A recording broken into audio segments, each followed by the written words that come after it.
Tess Lee made a great addition to History Channel's Swamp People Serpent Invasion. Ridding the Florida Everglades of invasive pythons was in sharp contrast to her glammed-up world as a social media influencer, so fans were excited to see how she was holding up against these apex predators in Season 3 of the reality television series, which began airing in January 2023. The TV series followed a group of hunters as they went to rid the Everglades, the tropical wetlands in the southern portion of Florida, of Burmese pythons. The Everglades, home to extraordinary wildlife and a great diversity of plants, provide significant benefits to the Floridians, as its ecosystem supplied drinking water to 1/3 of its population, as well as to the irrigation system of most of the state's agriculture. It appeared that this ecosystem was being threatened by invasive species such as the Burmese python, as it preyed on the native wildlife and was robbing the area's natural predators of their primary food sources. Entire species of animals were in danger of being wiped out, as these snakes had no natural predators. Burmese pythons are native to Southeast Asia, so many were wondering how they ended up in Florida. It was believed that thousands of these snakes were imported to be sold as exotic pets in the 1970s and 80s. Unfortunately, as these could grow to 20 feet, over 6 meters in length with a girth of around 43.5 inches or over a meter, which was said to be the thickness of a telephone pole and weigh more than 250 pounds, about 100 kilograms, many owners were unable to handle them, and so were released into the wild illegally, although some managed to escape on their own. Some experts believe that after Category 5 storm Hurricane Andrew struck Florida in August 1992, it destroyed a python breeding facility, releasing countless snakes into the area. They then began to breed in the wild and establish themselves. It was said that they could produce clutches of eggs ranging from 8 up to over 100, which could incubate for 2 to 3 months. According to reports, hundreds of thousands of these pythons were making the Everglades their home. As such, the South Florida Water Management District Governing Board launched the Python Elimination Program, in which they incentivized individuals to locate and remove invasive species such as the Burmese python, northern and southern African pythons, boa constrictors, and green anacondas on designated lands. To be eligible as a hunter or a python removal agent, one had to be at least 18 years old, have a valid driver's license, not have been convicted of a felony or a wildlife-related offense within the last 5 years, and be willing to sign a waiver of liability. The agents would receive a compensation for actively searching for pythons at $10 to $15 an hour, depending on the area, for up to 10 hours a day. They would be required to use a mobile device with GPS tracking software and an electronic data collection system as a way to monitor and verify their time and location. On top of that, they would be paid $50 for each python that measured up to 4 feet in length, and an additional $25 for each foot measured over that. So the longer the snake, the higher the amount. If they found an active nest, they would be paid an extra $200 after it was verified. Swamp People Serpent Invasion is a spin-off series from Swamp People, which featured the lives of alligator hunters who culled the population of apex predators in the Atchafalaya River Basin swamps in Louisiana. With alligator season over, Troy Landry, his son Chase, Bruce Mitchell, and Zach Catchum entered the Everglades to catch pythons. Since they could handle alligators, they would have no qualms battling against another apex predator. They were joined by retired firefighter and snake wrangler Bill Booth. In Season 1, they removed more than 400 Burmese pythons from the Everglades and made over $100,000. Troy hoped that they could do better in Season 2 after gaining knowledge and experience the previous year. Bill constructed a new swamp buggy, a 1963 Dodge Power Wagon, and the amphibious four-wheel vehicle with an elevated body was perfect for navigating the swamps or marshes during the rainy season.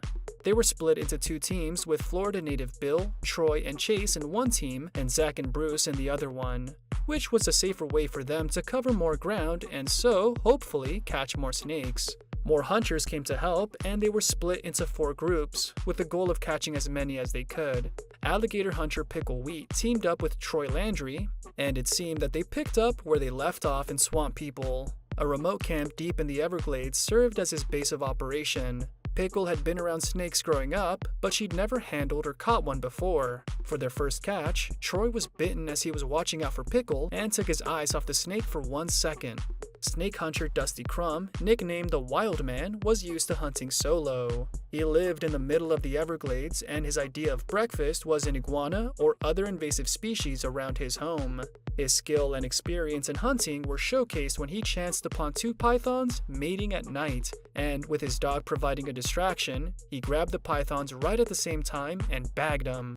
Zach brought his childhood friend and hunting buddy, Aaron Crumb, whom he described as a modern master of ingenuity when it came to the outdoors. Aaron had been catching snakes for 25 years and was keen to help out in this hunt. Bill partnered with Tes Lee, a 5th-generation Florida native and an experienced outdoorswoman. The two were friends and had hunted snakes together a few times in the past. Bill said that she was good at spotting serpents and not afraid of them. Tess said that snakes had been a huge part of her life and that she'd been hunting them ever since she could remember. She shared a few photos on her Instagram account of her holding them when she was just a kid. The Everglades was vast, so the group had a wide area to cover in their search for these Burmese pythons. It didn't help that the whole terrain was rough and the vegetation sometimes impenetrable. However, having Bill, who knew the area like the back of his hand, and Zach, another Florida native, had upped their chances. Catching Burmese pythons was another matter because although they were non-venomous, they were still dangerous as they could squeeze the life out of their prey. They were constrictors, so they wrapped their bodies around their prey and squeezed until it suffocated. They could eat animals as big as alligators or deer, and even humans. It could bite too, and its strike was as fast as 70 milliseconds, which was said to be 3 times faster than the blink of an eye.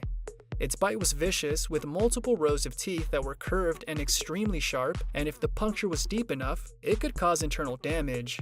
In catching them, one had to grab the tail, and another should grasp it right behind its head, making sure it was not too low that it could turn its head and bite, as it was big and heavy, and would try to constrict whoever was holding it. Once they had a good grasp of the snake, it was put inside of a snake bag or sack.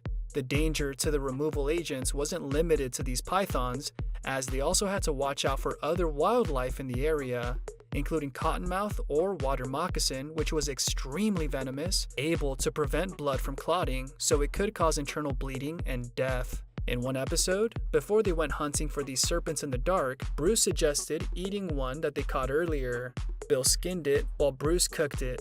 To collect the bounty on a python, it didn't matter if it was dead or alive, so its skin would be sufficient proof of its capture when they presented it to a state checkpoint. It was said that the skin, meat, fat, and skeleton could be harvested for food, clothing, and oils. Troy said the only way he could consume a snake was if he was starving to death. But since it was their food, he had no choice but to eat it, and he found it disgusting. Saying that it tasted like he was chewing a part of a rubber tire of his pickup truck, he gave it a -5 on a scale from 1 to 10. As the group was discussing the next hunting ground, they split into 2 teams and had a bet going on which could catch the biggest and the most number of pythons. Zach and Bruce went to an old bomb shelter believed to have become a breeding ground for pythons, while Bill, Troy, and Chase hunted around Bill's camp, which had been flooded the previous year. After hours of hunting, Troy's group ended up with the most pythons at 14, worth nearly $4,000, but only had a 10.5-footer as the longest. Zach's team caught the biggest at 14 feet, worth $500, and with 9 snakes in all, they got over $2,500. At the end of the competition, they all earned money and had fun while doing it. Tes Lee was born in August 1989 in Tarpon Springs, Florida, the oldest of 4 children, to D. Travis M. and Jill Noblet McGregor. Her mother authored Once Upon a Bayou, The Life and Legacy of Tarpon Springs Pioneer, G. E. Noblet Sr., released in 2006, and Unsinkable, the inspiring true story of USS Indianapolis survivor Robert P. Gauss, QM1, published in 2014. She had over 100,000 followers on Instagram and was quite successful as an influencer. Tess shared bits and pieces of her personal life from childhood to her marriage to Milo Talakonikoff in 2018. He was a 2021 Tampa Bay Business Journal's 40 Under 40 honoree as as the chief operations manager of an IT solutions company called Iron Eagle X Incorporated. The two enjoyed going on adventures as they explored the wilderness in South Florida. Her followers must have been surprised by this recent development in her life, as it seemed that she ventured into snake hunting via Swamp People Serpent Invasion, which premiered in January 2023. As a native Floridian, she was upset by how these invasive pythons had taken over the Everglades. So every opportunity to help with this problem, she was gonna take it. It was during the dry season when she and her hunting partner, Bill Booth, went to the Everglades, and on the way to the spot that he was sure would be filled with snakes, he spotted one and they ran to where it was resting. Nothing about catching a python was easy because it would put up a fight. Tess grabbed the tail but quickly dropped it when the head moved towards her. In an effort to escape them, the snake climbed a tree and was poised to strike at them. Bill was a veteran at this, so he quickly grabbed it behind its head and they untangled it from the tree. The snake was worth $375.